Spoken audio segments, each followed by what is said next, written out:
XCOM. I'm sorry. Yeah. I'm a huge fan. Oh, thank you. You know, I romance Ashley every time I play the game. Wow. So yeah, this is like a moment for me. But first off the bat, you've done you just gonna be blunt here. Being an African American actress and you played a large dichotomy of roles, but you've also somehow brought a certain level of ingenuity to each role.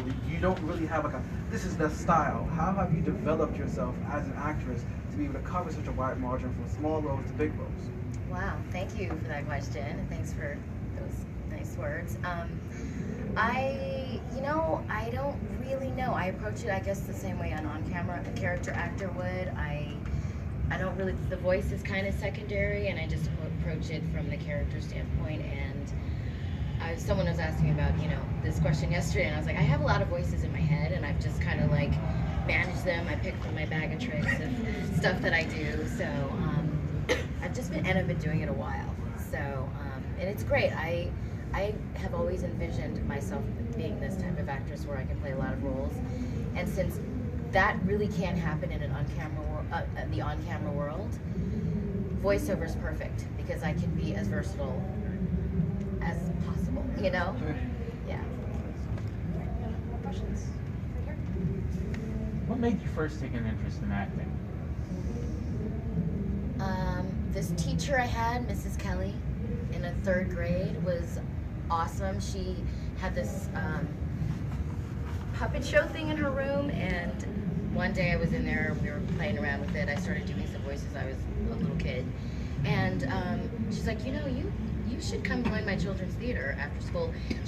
My parents worked, so she would take me to children's theater and bring me home, and I just fell in love with it from that moment forward. And so basically I did theater, children's theater, and then I was in high school, I was in like every musical. I was a theater major at Cal State Long Beach, and then I moved to New York. I did theater, and then the transition from theater to voiceover was just so seamless. And like I said, being able to be more versatile and do all the stuff that I had been doing in the theater, it just worked out really well. And then I moved back to LA, and the rest of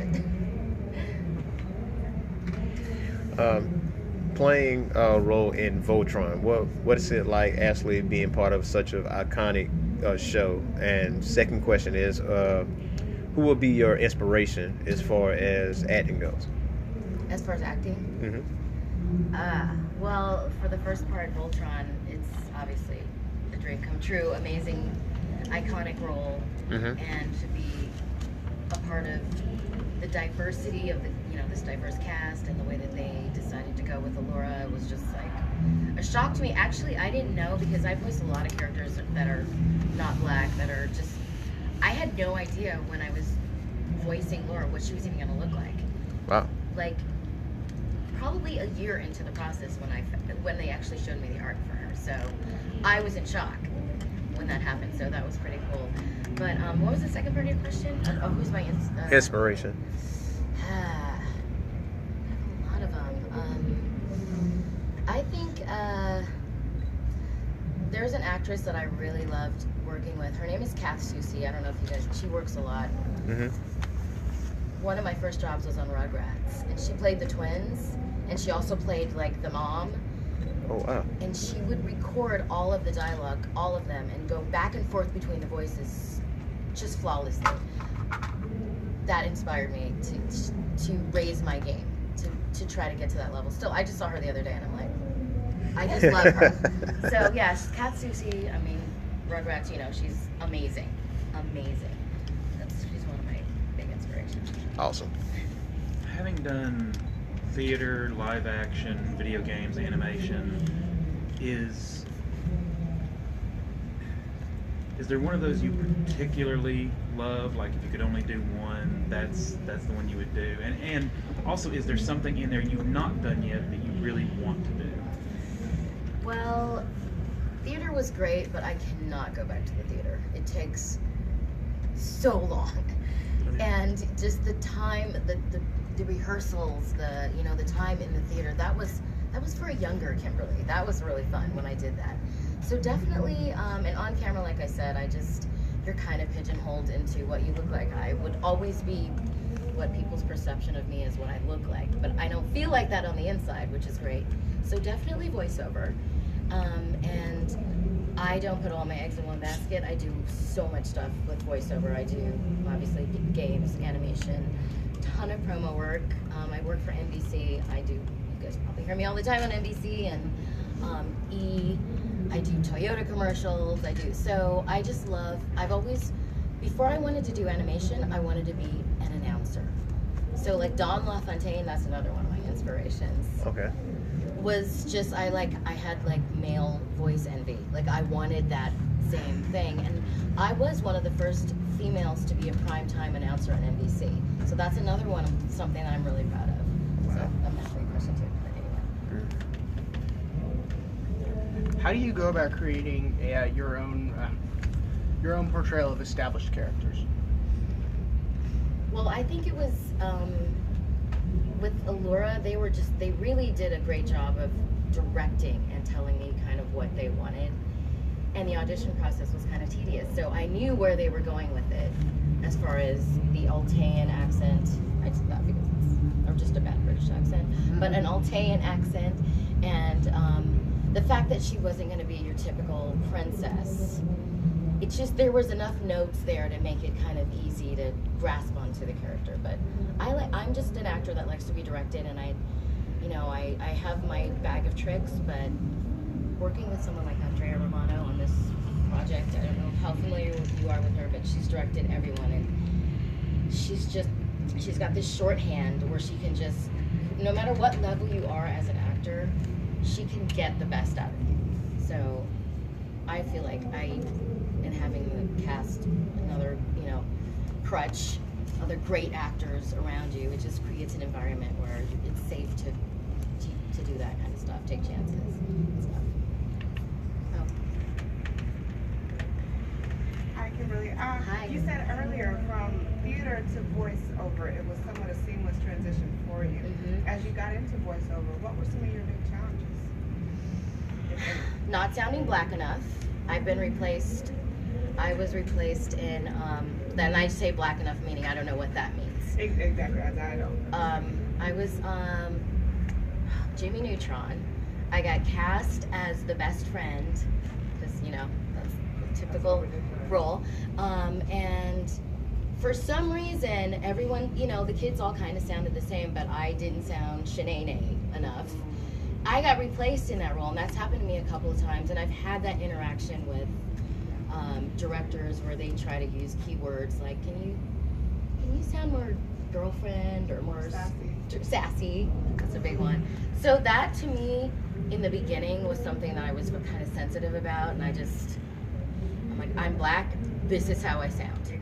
But so it just was really a thing, but now I'm just like, Yeah, whatever. But that took me years to get over that sort of hump. And I've had the thing where I've booked a job.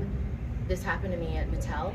I booked the voice of one of the, it was a toy, it was a white Barbie doll. And I got to the session. My agent told me this like years later, that I got to the session and I went in to record, and during the session, somebody got up and made a call to the agent and said, oh, you sent the wrong person over. Yeah, I had that happen. They still, I did a good job. They still they did it, but it was, I've been doing this almost 25 years. And so I'm sure they're hopefully, eating their words now. yeah, I know. So there's those kinds of challenges, but at the same time, I see those things as like, oh yeah, I don't know. That people are always telling you can't do things, you can't do that, you can't do. So I kind of use that. So, as a veteran in the game, you've gone through so much to get to where you are. You start from the bottom, now you're here. What advice could you offer? What tips? What tricks? What to the people who want to follow you, to people who want to be the next generation of voice actors after you, to where you are their idol, you're the hero, you're the waifu. What can you tell them? Wow.